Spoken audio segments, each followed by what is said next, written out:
ডাকাতির মাধ্যমে জঙ্গিদের অর্থায়নের চেষ্টা হচ্ছে।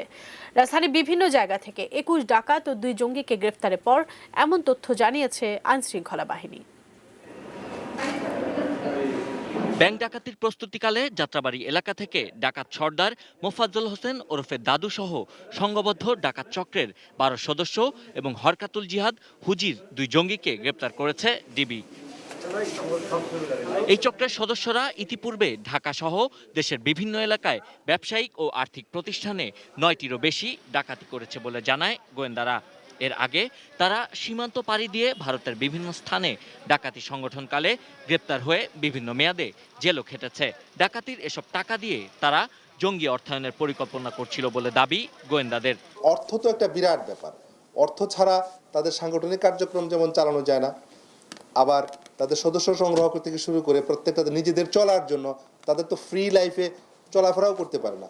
অর্থ সংকট তো আমার মনে হয় যে একটা বিরাট ব্যাপার। আর আমাদের যেহেতু হলিয়াটিজনের পরে আমাদের নজরদারি এই ধরনের জঙ্গি সংগঠনের পরবর্তী অপারেশনসগুলা, তো বাংলাদেশে তো এই নজরদারিটা তীক্ষ্ণ আছেই, হতে পারে এরকম।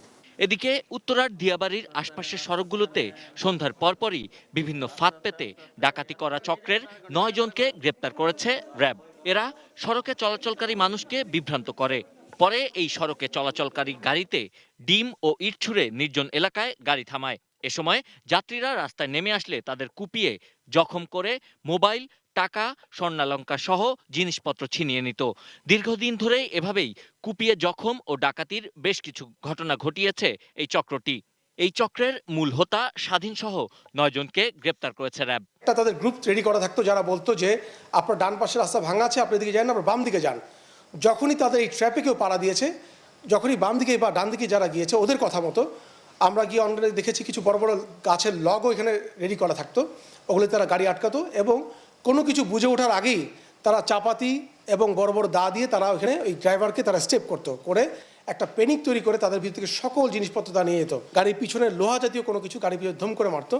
গাড়ির ড্রাইভার হয়তো চিন্তা করলো যে গাড়ির কিছু খুলে পড়েছে কিনা, গাড়ি থামালেই একটু দূরেই থাকা তাদের ওই সেকেন্ড পার্টিটা তার উপর ঝাঁপিয়ে পড়ে এই একই ধরনের অ্যাক্টিভিটিসগুলো তারা করতো।